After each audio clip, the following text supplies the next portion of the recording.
નમો દ્વૈ સવયંતામ નમો દ્વૈ સવૈદામ નમો દ્વૈ સવાયર્યામ નમો દ્વૈ સૌજયામ નમો દ્વૈ સૌત્રિકાવતી સાવનમ ઓંકારમિંદુ સંયુક્ત નિત્યમ જયંતિ યોગિન કામદમોક્ષદો ચૈવ ઓંકારાય નમો નમઃ મંગલમ ભગવાન મંગલમ સુતમોહિ મંગલમ કુંકુંડાર્યો જૈન્દ્રમોષ મંગલમ નમઃ સમય સાધાય સ્વાનુભૂત્યા ચકાસ્તે ચિત્તવાય ભવાય સર્વમાં કૃપાવ નિરુદ્ધનિદાતા.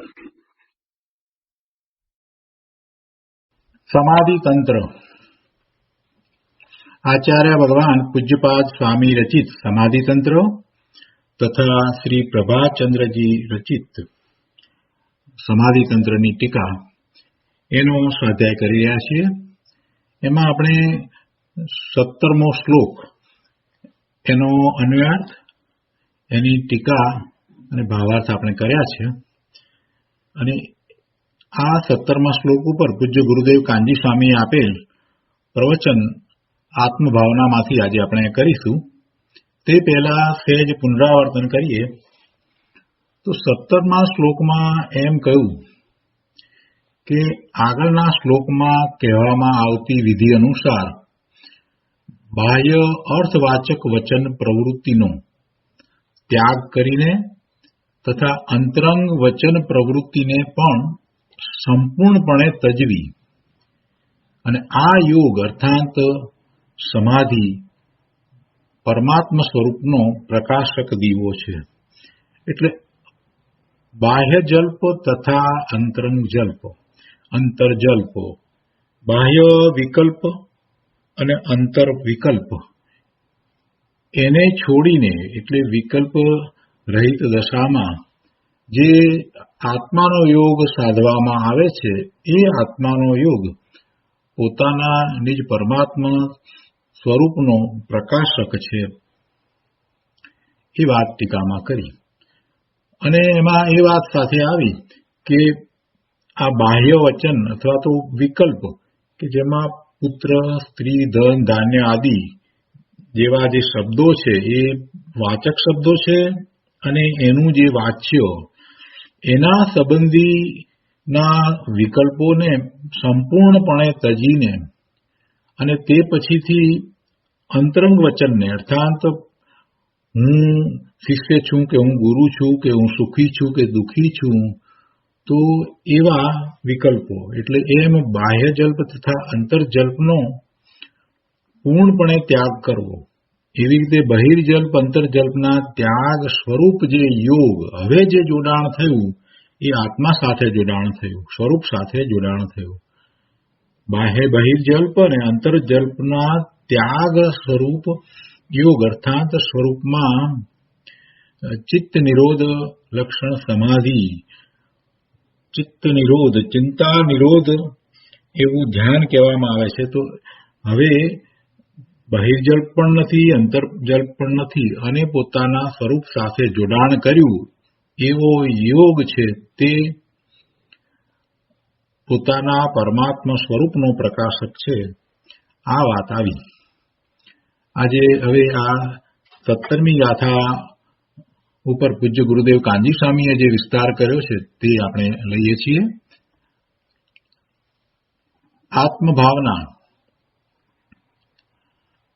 આત્મભાવના પુસ્તકમાં પાના નંબર 96 અને કોમ્પ્યુટરમાં page number go to page number 104. અહીંયા કહે છે કે અંતરમાં પરમાત્માનો પ્રકાશ કેમ થાય એટલે કે કેવી રીતે થાય. પોતાના અંતરમાં પોતાના પરમાત્મા સ્વરૂપનો જે સ્વવિકલ્પ દશામાં સ્વીકાર કર્યો કે હું પરમાત્મા સ્વરૂપ જ છું, પણ એવા પરમાત્મા સ્વરૂપનો પ્રકાશ પોતાને એનો અનુભવ કઈ રીતે થાય એ વાત અહીંયા 17મા શ્લોકમાં આચાર્ય ભગવાને કહી છે.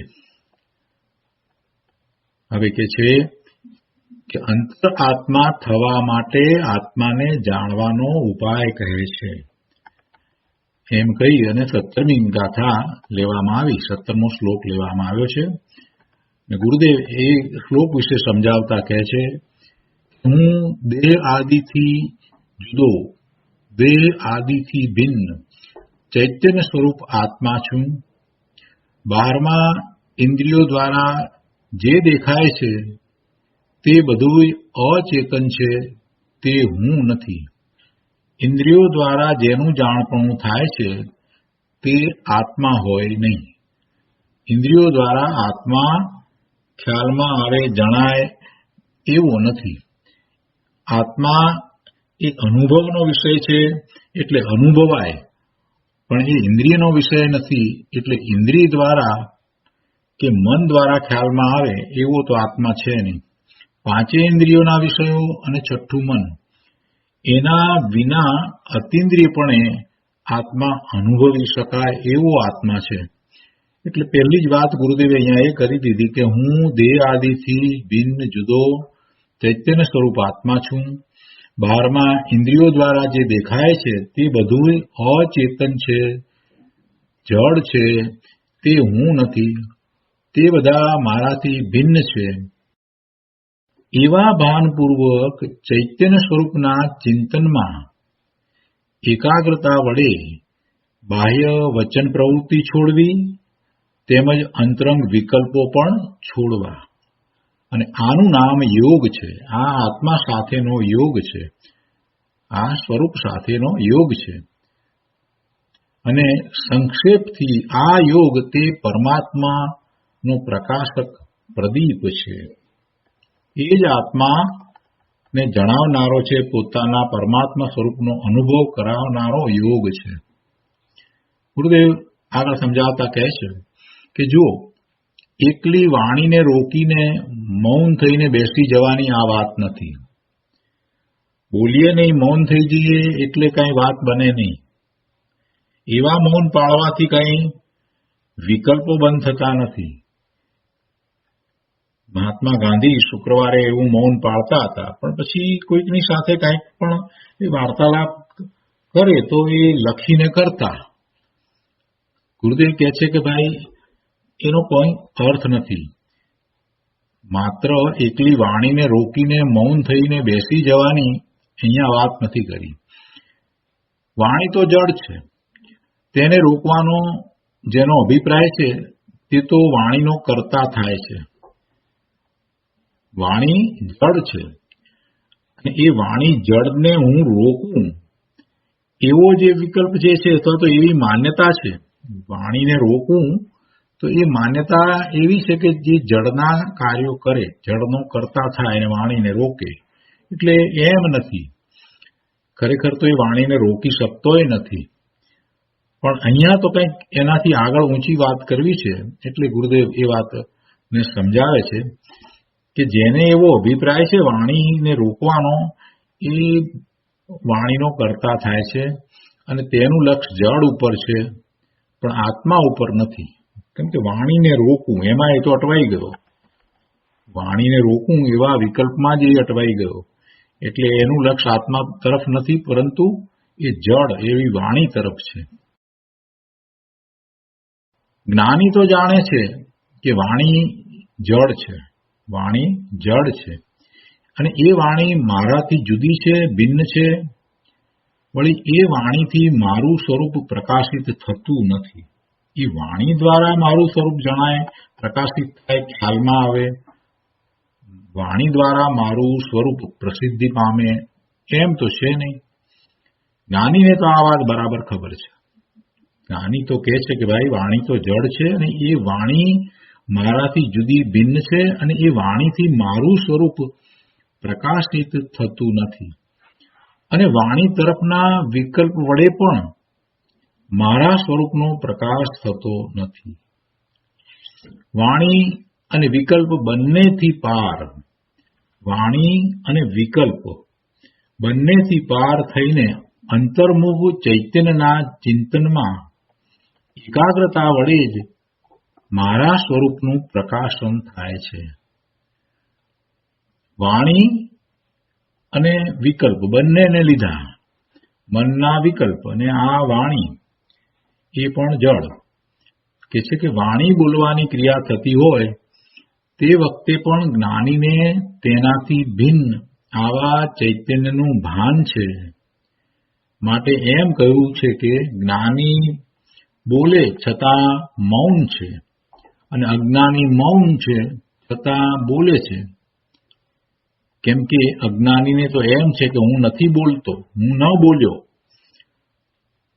હવે ન બોલ્યો એટલે એને તો અંદરમાં એમ અભિપ્રાય પડ્યો છે કે એ બોલી શકે છે, એ ભાષાનો સ્વામી થાય છે. ભાષા વર્ગણાના જે પરમાણુ છે તો એની આ પર્યાય છે. વાણી જે છે તે એની પર્યાય છે. તો ભાષા વર્ગણાના પરમાણુ એટલે એ તો જળ છે અને એની ઉપર આપણું કાંઈ ચાલતું નથી. છતાંય અભિપ્રાયમાં એમ હોય કે હું ઈચ્છું ત્યારે બોલું અને હું ન ઈચ્છું ત્યારે ન બોલું, તો એ મિથ્યાત્વ છે. અજ્ઞાની પોતે મૌન છે અને એ એમ માને છે કે વાણી હું ધારું ત્યારે જેમ કરવી હોય એમ હું કરી શકું. ભાઈ, વાણી તો જળ છે ને, જળના કાર્યો તું ક્યાંથી કરી શકે? એટલે ભલે એ મૌન દેખાય, મૌન લાગે, પણ એનો અભિપ્રાય તો મિથ્યા અભિપ્રાય છે. અજ્ઞાની મૌન છે છતાં એક ભાષા વર્ગણાના પરમાણુ જે જળ છે એનું કાર્ય કરવાના અભિપ્રાય સહિત છે. એટલે એ અભિપ્રાયથી એ ભાષાનો સ્વામી થાય છે. વચન અને વિકલ્પ બંનેથી જુદો હું તો જ્ઞાન સ્વભાવી ભગવાન આત્મા છું, હું જ્ઞાન છું. મારા જ્ઞાન વડે જ હું મને જાણું છું એમ જ્ઞાની પોતે માને છે. એટલે જ્ઞાની બોલતા હોય ત્યારે પણ ખરેખર વાસ્તવમાં તો એ એનાથી ભિન્ન છે, વાણીથી જુદા છે, ભિન્ન છે. એટલે એ અપેક્ષાથી એમ કહી દીધું કે જ્ઞાની બોલતા હોય છતાંય એ મૌન છે અને પેલો અજ્ઞાની મૌન હોય છતાંય એ બોલે છે. વાણી બોલવાની ક્રિયા થતી હોય તે વખતે પણ જ્ઞાનીને એ વાણીથી પોતે ભિન્ન છે એવા પોતાના ચૈતન્યનું ભાન છે. માટે એમ કહ્યું છે કે જ્ઞાની બોલે છતાં મૌન છે અને અજ્ઞાની મૌન છે, બહારથી મૌન લાગે છે છતાં બોલે છે. કેમ કે હું ન બોલ્યો એવા અભિપ્રાયથી તે ભાષાનો સ્વામી થાય છે. વળી જ્ઞાનીની વાત અહીંયા આગળ લે છે, કહે છે કે વચન અને વિકલ્પ બંનેથી જુદો હું તો જ્ઞાન છું.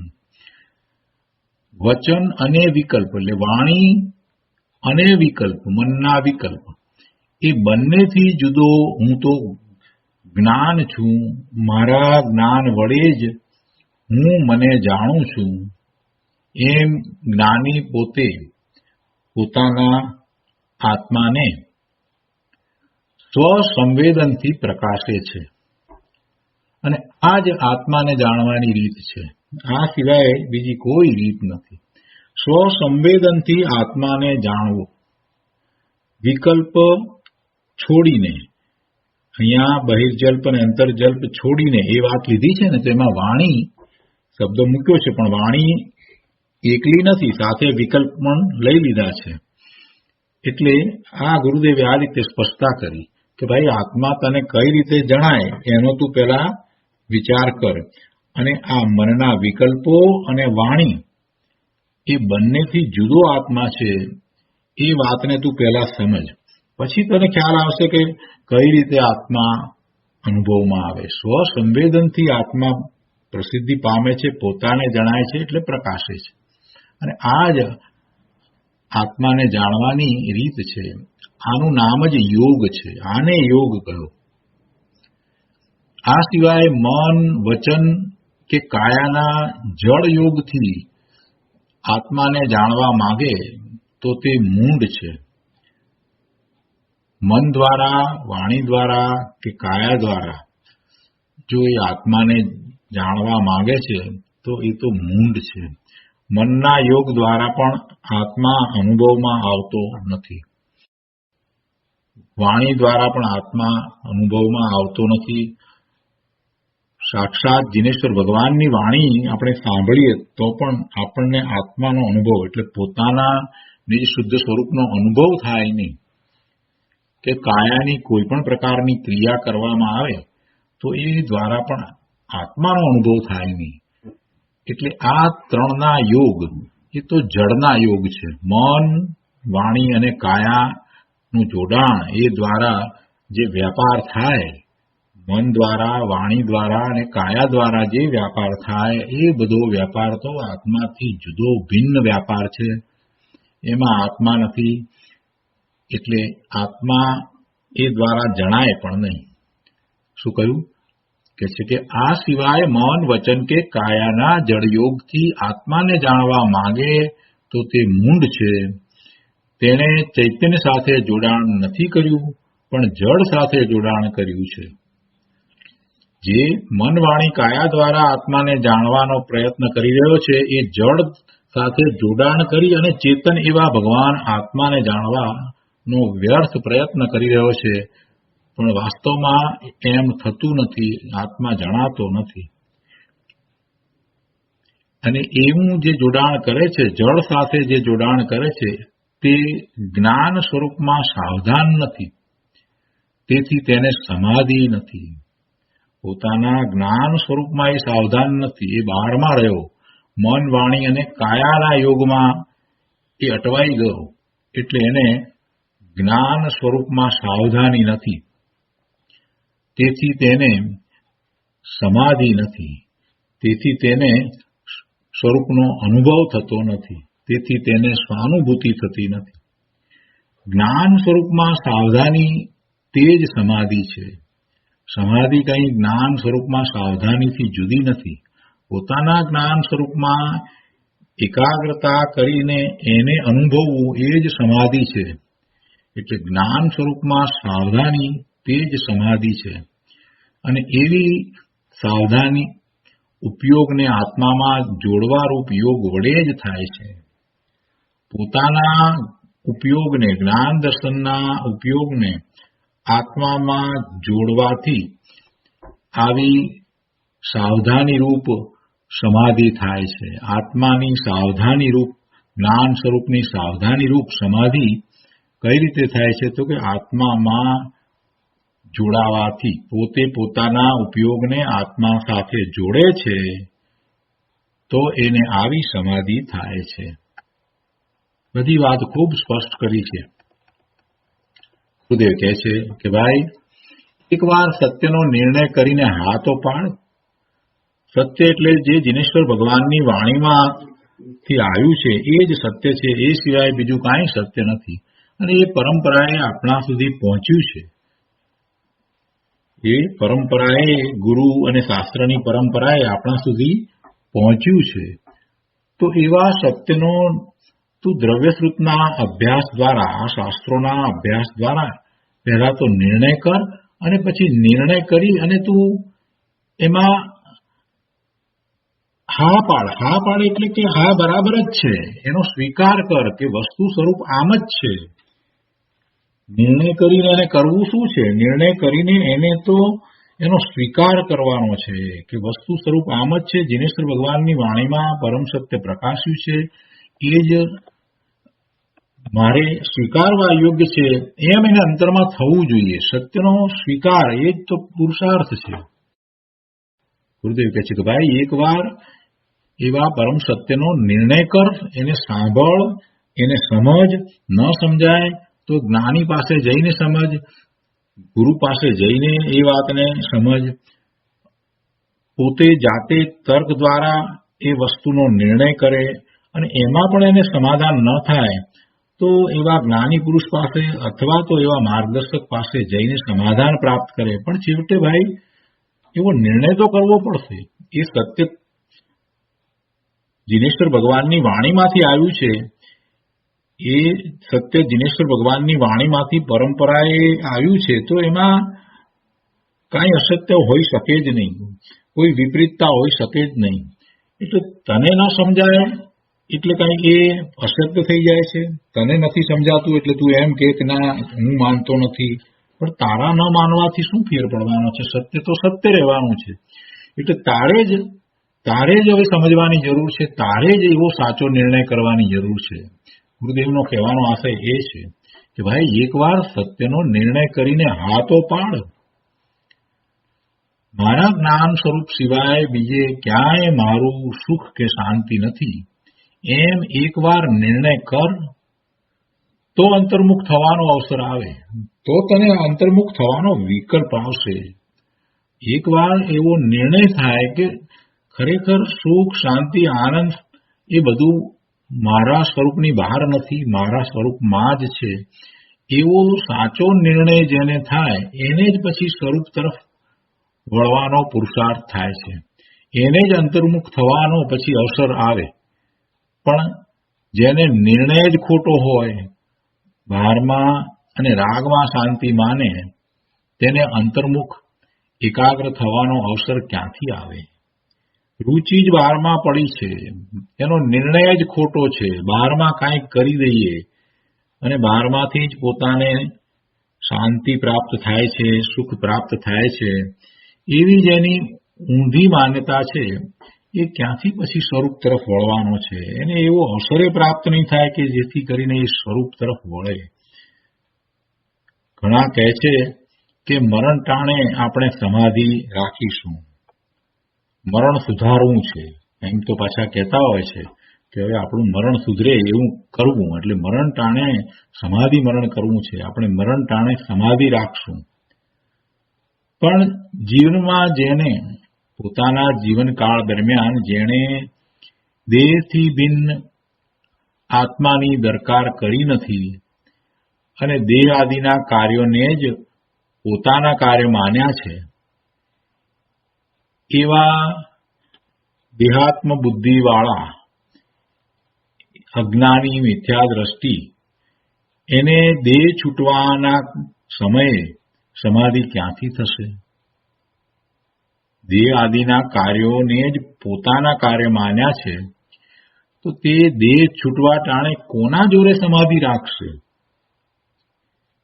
એને તો દેહાત્મ બુદ્ધિ છે, દેહાધ્યાસ છે. દેહ વિના જાણે કે પોતાનું કાંઈ અસ્તિત્વ જ નથી, દેહ વિના જાણે કે પોતે પાંગળો છે, દેહ દ્વારા જ પોતે કાર્ય કરે છે, અને દેહના જે કાર્યો થઈ રહ્યા છે, દેહમાં જે કાંઈ થઈ રહ્યું છે, એને એ બધું પોતાનું માને છે. તો આવી પરાધીન બુદ્ધિવાળો એ મરવાના સમયે, જ્યારે એ દેહને છોડવાનો સમય આવે, ત્યારે પછી એ શાંતિ કેવી રીતે પામશે? સમાધિ ક્યાંથી પામશે? કયા જોરે સમાધિ એ પામે?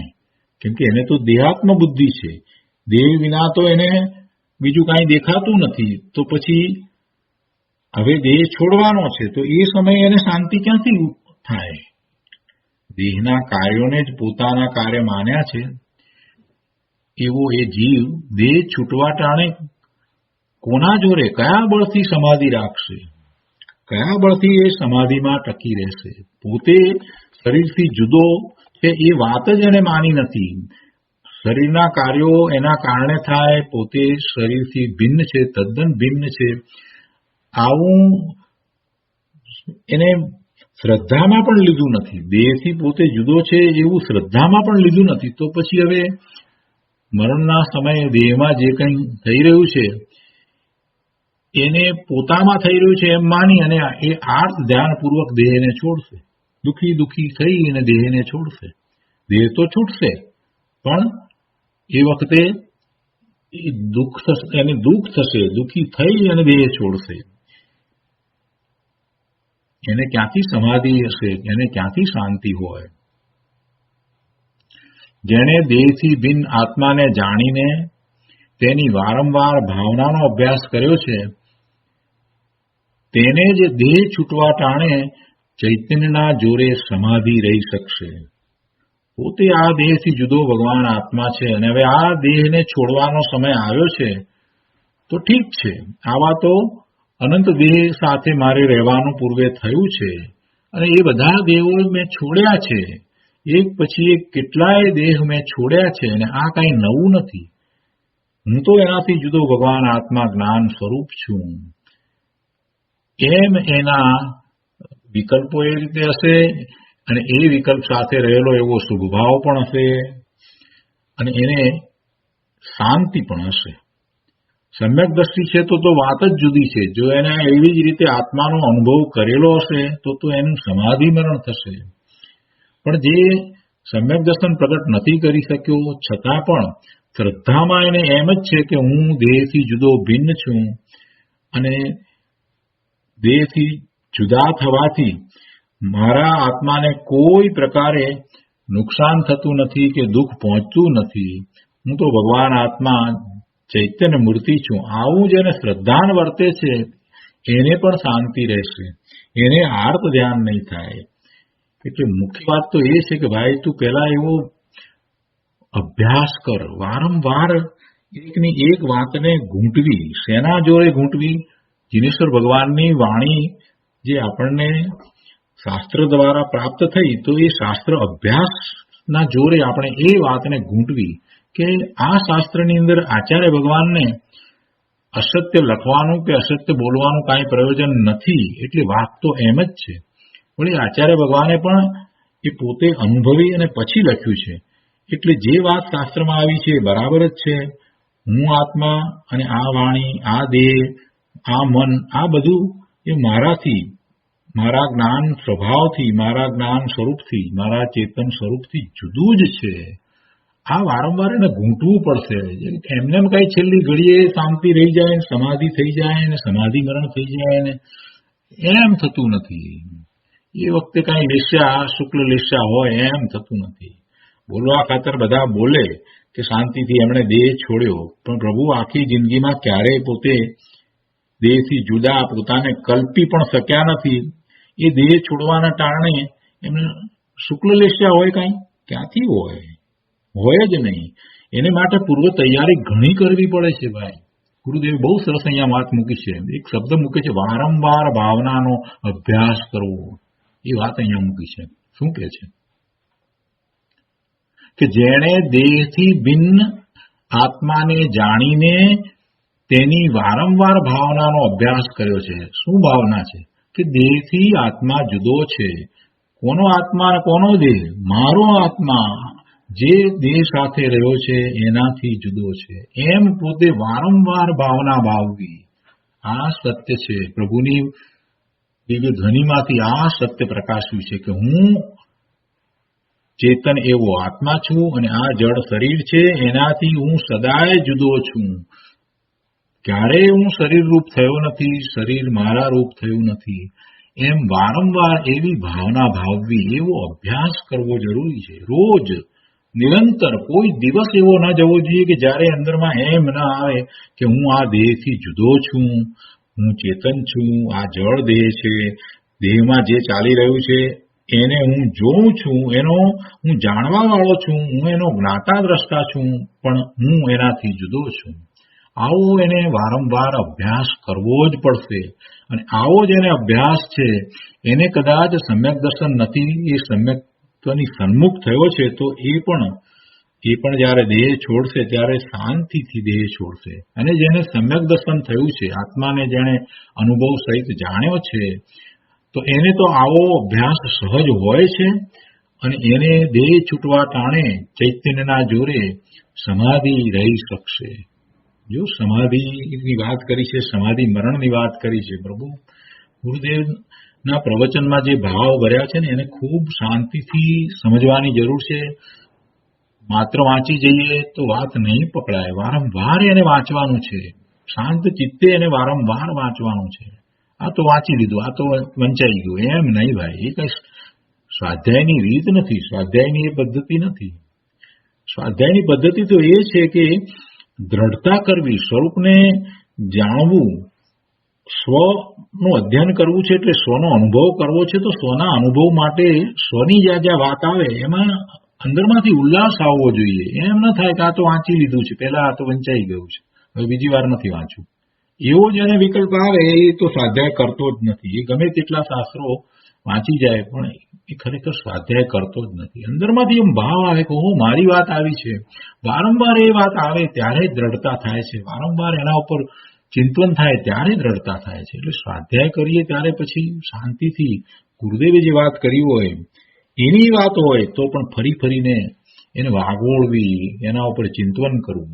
ગુરુદેવ અહીંયા કહે છે કે પોતાના આત્મા સિવાય બહારમાં બીજું કોઈ શરણ આત્માને છે જ નહીં. આત્મા સિવાય બીજું કોઈ શરણ નથી. બહારમાં બીજાને શરણ માનીને સમાધાન કરવા માંગે તે તો ફાંફા છે. સંયોગ છૂટી જતા તેનું સમાધાન ટકી નહીં શકે. સુંદર વાત કરી છે. બહારમાં જે છે એ બધું તો સંયોગી છે. સંયોગને કારણે બહારમાં જે પ્રાપ્ત થયું છે એ તો છૂટવાનું છે. સંયોગ છે તો એનો વિયોગ થવાનો જ છે. તો જે સંયોગને કારણે જે કંઈ એને મળ્યું છે એ દ્વારા જો એ પોતે સમાધાન સાધી રહ્યો છે તો પછી સંયોગ છૂટી જતા એનું સમાધાન ક્યાંથી ટકશે?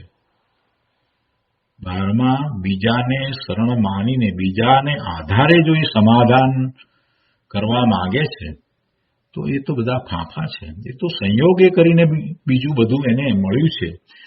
તો એ સંયોગ છૂટી જતા એનું સમાધાન પણ ટકી શકશે નહીં.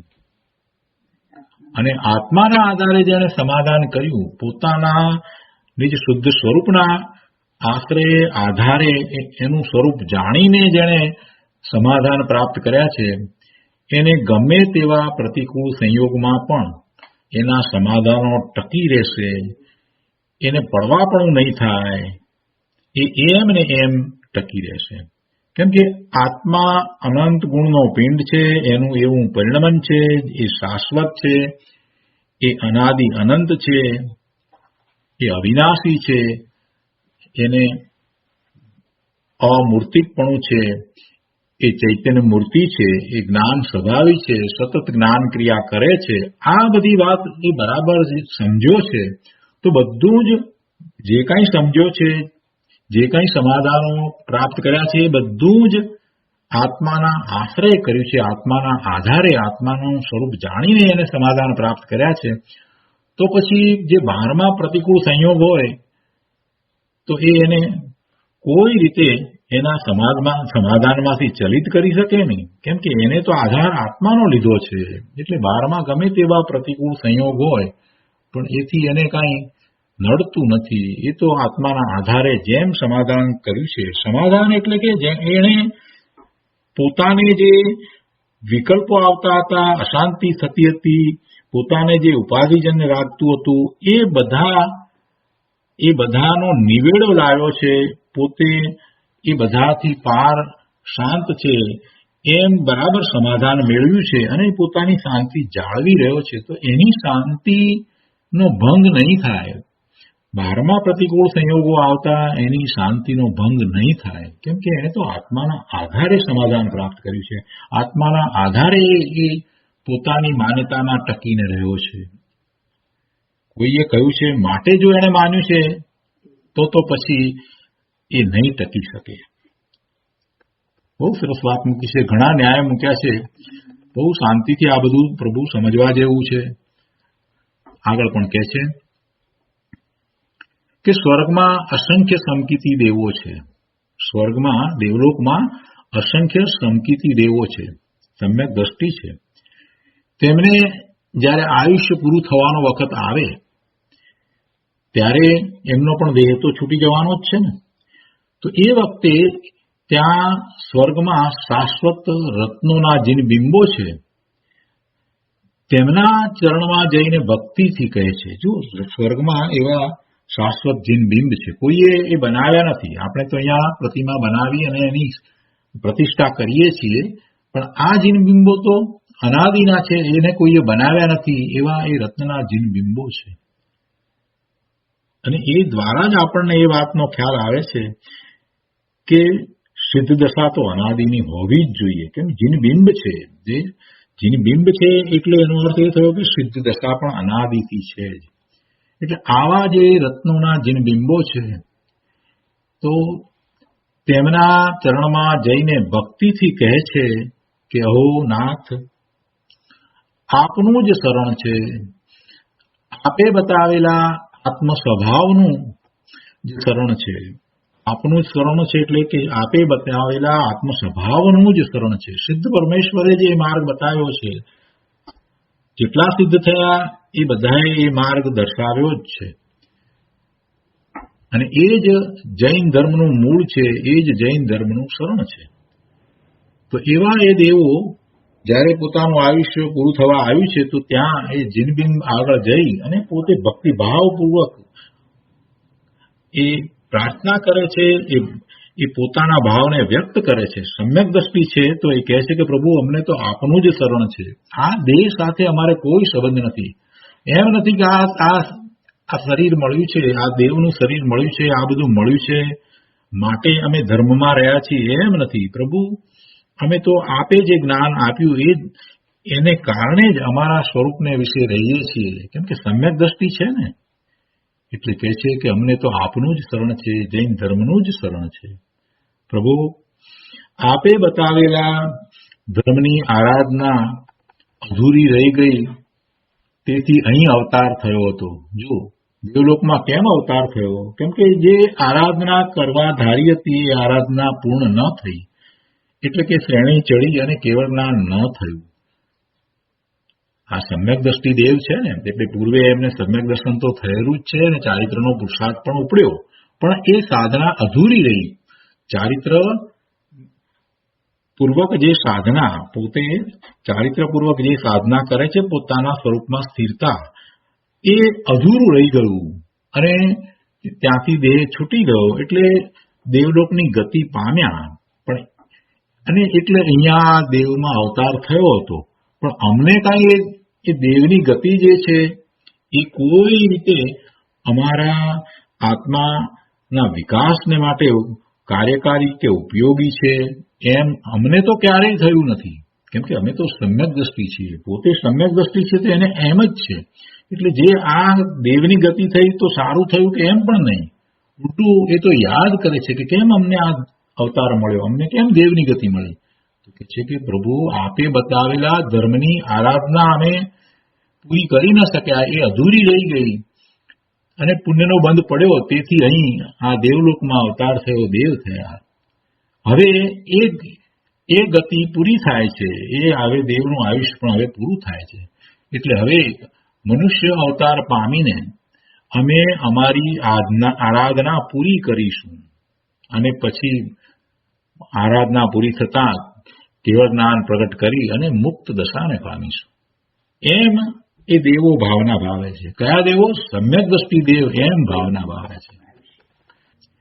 એમ ભાવના ભાવતા જીનેન્દ્ર દેવના ચરણ સમીપે, એટલે કે જે શાશ્વત બિંબ છે, એ બિંબની સમીપે જ દેહ છૂટી જાય છે અને એ દેહના પરમાણુઓ છૂટા થઈ અને ઉડી જાય છે. ગુરુદેવ કહે છે કે જુઓ, અંદર ચૈતન્યનું શરણ ભાસ્યું છે, અંદર ચૈતન્યનું શરણ ભાસ્યું છે, એટલે તેના જોરે આવી ભાવનાથી દેહ છોડે છે. અંદરમાં ચૈતન્યનું શરણ ભાસ્યું છે એટલે એના જોરે, અંદરમાં ચૈતન્યનું શરણ છે, પોતે ભગવાન આત્મા છે, આત્માનું જ શરણ છે અને બીજાનું શરણ નથી, એટલે આવી ભાવનાથી એ સમ્યક દ્રષ્ટિ દેવ છે તે દેહ છોડે છે. જ્યારે મૂંડ અજ્ઞાની જીવો તો અસમાધિપણે વલોપાત કરીને મરે છે. એટલે જે મિથ્યા દ્રષ્ટિ દેવ છે એ તો દુઃખી થઈ જાય છે. 6 મહિના પહેલા એને ખ્યાલ આવી જાય છે કે હવે આ દેવનું આયુષ્ય પૂરું થવાનું છે, તો એને તો આર્ત ધ્યાન થાય છે. મિથ્યા દ્રષ્ટિ દેવને તો આર્ત ધ્યાન થાય છે, એને કાંઈ સમાધિપણે દેવ છોડવાનું થતું નથી. અહીંયા આગળ કહે છે કે સર્વજ્ઞ ભગવાનનો ઉપદેશ બાહ્ય વિષયોથી છોડાવીને અંતરમાં ચૈતન્યનું શરણ કરાવે છે. ભગવાનના ઉપદેશ દ્વારા આપણે પોતાના ચૈતન્ય સ્વરૂપને જાણી અને એનું શરણ કરીએ છીએ અને એમાં જ જીવનું હિત છે, એ હિતકારી છે. કેમ કે ચૈતન્યના અનુભવથી જ ભવનો નાશ થઈ અને મોક્ષ સુખ પ્રગટે છે. કૃપાળુદેવે પણ કહ્યું છે ને વચનામૃત વિતરાગના પરમ શાંત રસ મૂળ, ઔષધ જે ભવરોગના કાયરને પ્રતિકૂળ. દેહને જ જેણે આત્મા માન્યો છે, દેહને જ જેણે આત્મા માન્યો છે, વિષયોમાં જ જેણે સુખ માન્યું છે, એવા મૂંડ જીવોને વિતરાગની વાણી પ્રતિકૂળ પડે છે. એને ગમતી નથી, એને તો પ્રતિકૂળ લાગે છે. દેહને જ જે આત્મા માને છે એને તો એમ જ છે કે બધું આ દેહનું કંઈક કરવું જોઈએ, આ બધા દેહમાં જે કંઈ રોગ વગેરે છે એને માટે ઉપાય કરવા જોઈએ, એને માટે એક્સરસાઇઝ કરવી જોઈએ, રેગ્યુલર ચેકઅપ કરાવવું જોઈએ. આવી બધી વાતમાં જ એને એમ લાગે છે કે આ જ બધું કરવા પણ છે. કેમ કે દેહને વિશે જ એની બુદ્ધિ રહી છે, દેહને જ આત્મા માને છે કે આ જ છે જે કરવાનું છે, આનું જ કરવાનું છે. હવે એવા જીવને જયારે આપણે એમ કહીએ કે દેહથી જુદો ભગવાન આત્મા છે અને દેહમાં તને રોગ થયો છે, તો એ રોગને કોઈ ડોક્ટર પણ મટાડી શકતો નથી. અરે તીર્થંકર ભગવાન પણ એને મટાડી શકતા નથી. એ દેહનું જે થવાનું છે તે જ થશે. અને જ્યારે એ રોગ મટવાનો છે ત્યારે ગમે તે નિમિત્તથી મટશે. એ મંત્રથી પણ મટી શકે અને દવાથી પણ મટી શકે અને ઓપરેશનથી પણ મટી શકે. પણ એ બધા તો નિમિત્ત કારણ છે. ખરેખર તો એ જ્યારે જવાનો છે ત્યારે જાય છે. દેહની અંદર જે કંઈ થઈ રહ્યું છે એ પૂતગળ પરમાણુનું જે થવાનું છે તે જ થાય છે. એમાં કોઈ ફેરફાર કરી શકે એમ નથી. પણ આ વાત પેલો પકડતો નથી. એને દેહાત્મ બુદ્ધિ એટલી છે કે દેહ એ જ પોતે છે, એટલે એને વિતરાગની વાણી જે છે ને એ ગમતી નથી. એને તો એ પ્રતિકૂળ પડે છે. એવા મૂંડ જીવોને વિતરાગની વાણી પ્રતિકૂળ પડે છે. એ તો હંમેશા દલીલો જ કર્યા કરે છે. એમની સામે શું કરવું આપણે, એમને કેમ સમજાવવા? કેમ કે એ વિતરાગની વાણી એવી છે કે એ વિષયોનું વિરેચન કરાવનારી છે. આને તો વિષયની જ રૂચિ છે, એને તો દેહને પોષવો છે, ઇન્દ્રિયોને પોષવી છે. અને વિતરાગની વાણી જે છે એ તો વિષયો છોડાવીને આત્માનું સાચું સુખ અપાવનારી છે. વિતરાગની વાણી તો વિષયોનું વિરેચન કરાવનારી છે, વિષયોને કાઢનારી છે. મૂંડ કાયર જીવો વિષયોની લીનતા છોડીને ચૈતન્યને દેખી શકતા નથી. તેઓ તો ચૈતન્યના પુરુષાર્થથી રહિત છે. તેમનામાં ભવરહિત એવા વિતરાગની વાણીનો નિર્ણય કરવાની તાકાત નથી. એટલે વર્તમાન પર્યાયમાં એમની એવી પર્યાય છે કે એ પ્રભુની વાણીને સમજી શકતા નથી. પ્રભુ ભવરહિત થયા છે તો એમની જે દિવ્ય ધ્વનિ છે એમાં બીજાઓને ભવરહિત થવાનો માર્ગ દર્શાવવામાં આવ્યો છે. એ બધું એ સમજી શકે એવી અત્યારે વર્તમાન એમની પર્યાય નથી. એટલે એ અપેક્ષાથી એમની તાકાત નથી. ભલે ને એ પણ ભગવાન આત્મા છે, પણ અહીંયા વર્તમાન પર્યાયની અપેક્ષાથી વાત કરી છે. અહો જીવો, તમારું સુખ તમારામાં છે. બાહ્ય વિષયોમાં ક્યાંય સુખ નથી. આત્મા જ સુખ સ્વભાવી છે. માટે આત્મામાં અંતર્મુખ થયે જ સુખ છે. આવી પ્રભુની વાણી અને એવી વાણીના રણકાર જ્યાં કાને પડે ત્યાં તો આત્માર્થી જીવનો આત્મા ઝણઝણી ઉઠે. આત્માર્થી જીવને તો આવી વાણી સાંભળતા એને તો અંદરમાંથી એવું બળ મળે છે, અંદરમાંથી એને ઉત્સાહ ઉમંગ વર્તે છે. કહું આવી વાણી અને આવી વાત, અને એ વાતને એ આત્મસાત કરી લે છે. એવી વાણીના રણકાર જ્યાં કાને પડે ત્યાં તો આત્માર્થી જીવનો આત્મા ઝણઝણી ઉઠે કે વાહ, આ ભવરહિત વિતરાગી પુરુષની વાણી, આત્માના પરમ શાંત રસને બતાવનારી આ વાણી અપૂર્વ છે. વિતરાગી સંતોની વાણી પરમ અમૃત છે. એ ભવરોગનો નાશ કરનાર અમોઘ ઔષધ છે. અમોઘ એટલે જે ક્યારેય નિષ્ફળ ન જાય એવું એ ઔષધ છે. આમ એનો આત્મા ઉલ્લસી જાય છે અને પુરુષાર્થની દિશા સ્વ તરફ વળી જાય છે. બહારમાં એ પુરુષાર્થ માનતો હતો, એ અજ્ઞાની હવે સાચા પુરુષાર્થની દિશા એટલે આત્મામાં જ પોતાનો પુરુષાર્થ થાય છે એમ સ્વ તરફ વળે છે. વિષયોમાંથી સુખબુદ્ધિ ઉડી જાય છે અને એણે જ ખરેખર ભવરહિત વિતરાગની વાણીનો નિર્ણય કર્યો છે. આવું જેને થાય છે એને વિતરાગની વાણીનો નિર્ણય થયો છે. બાહ્ય વિષયોની કે રાગની પ્રીતિવાળો જીવ ભવરહિત પુરુષોની વિતરાગની વાણી એનો નિર્ણય કરી શકતો નથી.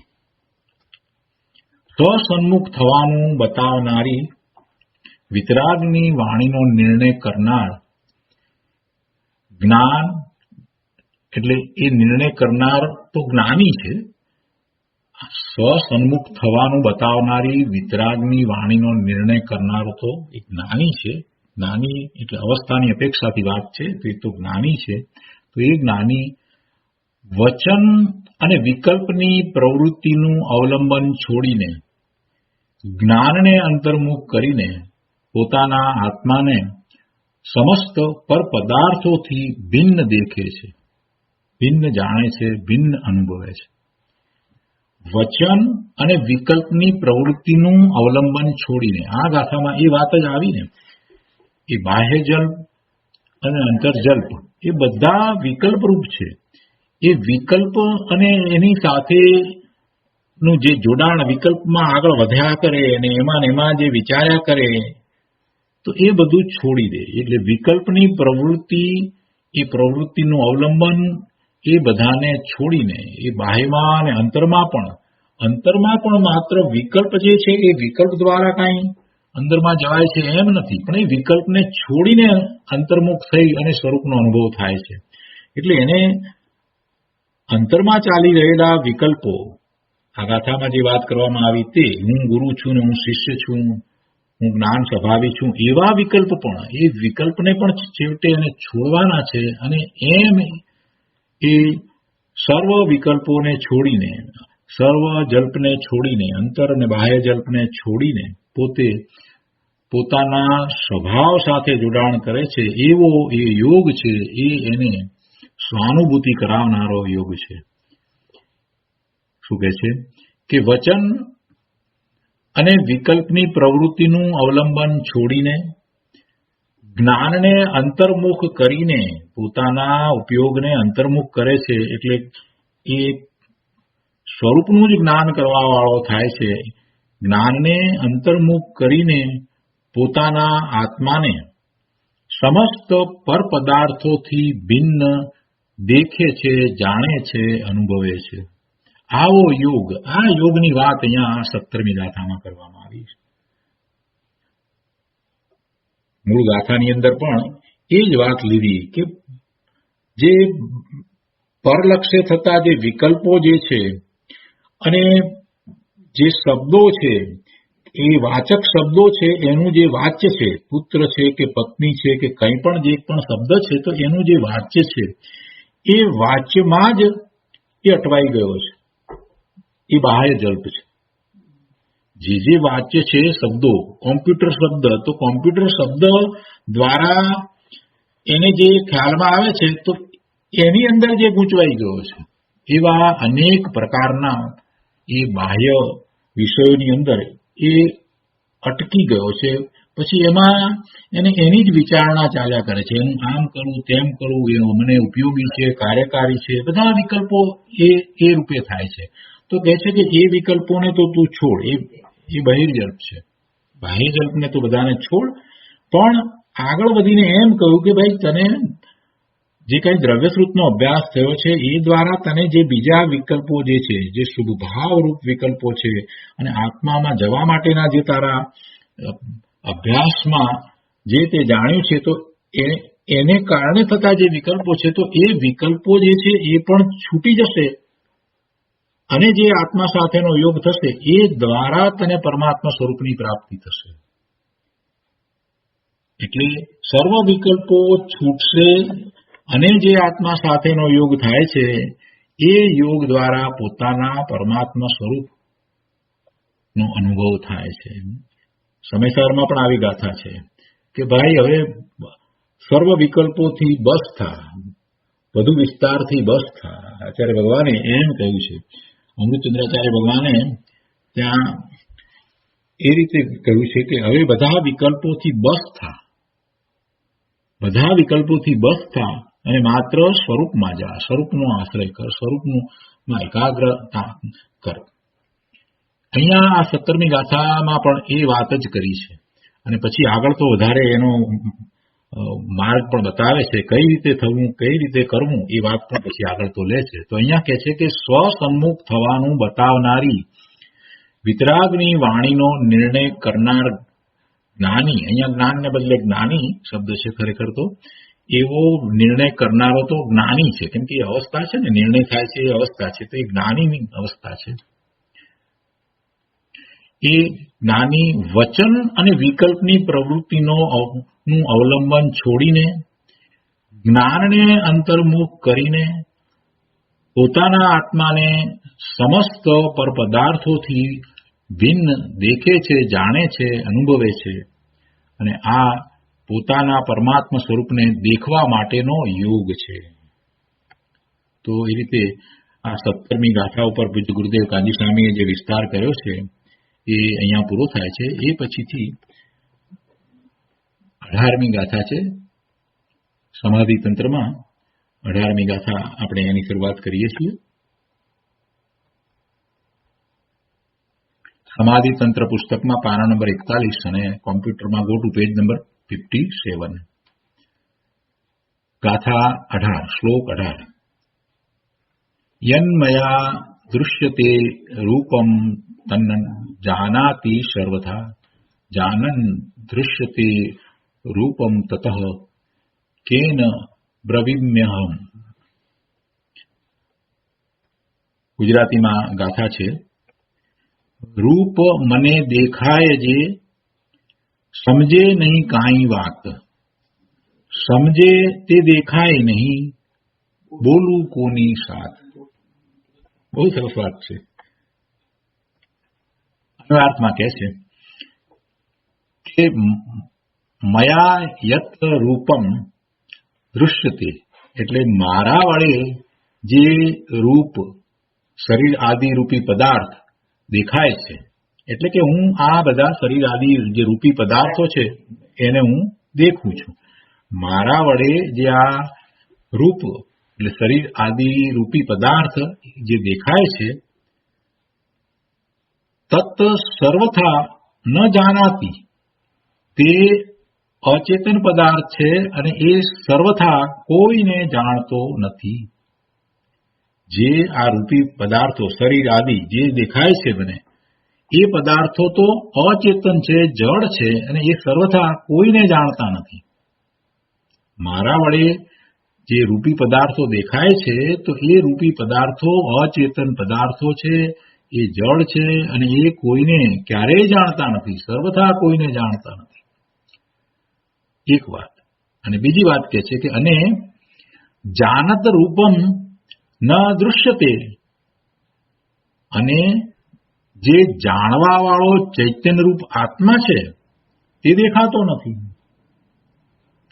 જે દેખાય છે તે રૂપી પદાર્થો છે અને એ રૂપી પદાર્થો તો અચેતન છે, જડ છે, એ તો કાંઈ જાણતા નથી. અને જે જાણવા વાળો ચૈતન્ય રૂપ આત્મા છે એ દેખાતો નથી. તો કહે છે કે તત અહમ કેન બબ્રીમી, એટલે કહે છે કે તો હું કોની સાથે બોલું, કોની સાથે વાતચીત કરું. જો ગાથા એટલી સરસ રીતે મૂકી છે કે મારા વડે જે આ રૂપી શરીર આદિ જે રૂપી પદાર્થો છે એ દેખાય છે, એ મને દેખાય છે, પણ એ બધા તો અચેતન જડ છે, એની સાથે હું શું વાત કરું. અને જે ચેતન છે, જે જાણવા વાળો છે, એ તો દેખાતો નથી. તો હવે હું કોની સાથે બોલું, કોની સાથે વાતચીત કરું. એટલે બધો બાહ્યમાં જે મિથ્યા પ્રલાપ કરી રહ્યો છે ને એ બધો નિરર્થક છે. આખી વાત કહેવાનો આશય એવો છે કે ભાઈ તું સમજ, તું અંતર્મુખ થા, તારે એવા બાહ્યમાં પ્રલાપ કરવાની જરૂર જ નથી. કેમ કે તું બાહ્યમાં જે જુએ છે, જેને જુએ છે એ બધું તો રૂપી છે અને એ અચેતન જડ છે. અને જે ચેતન છે, ચેતન તો તને દેખાતો નથી. તો પછી તું કોની સાથે બોલીશ પ્રભુ. બહુ સરસ વાત કરી છે. તો એનો વિસ્તાર, એની ટીકા ભાવાર્થ બધું આપણે આવતી વખતે લઈશું. આજનો સ્વાધ્યાય અહીંયા સુધી રાખીએ છીએ. હવે સુખધામ બોલીએ. નામ અનંત સુસંત ચલી દિન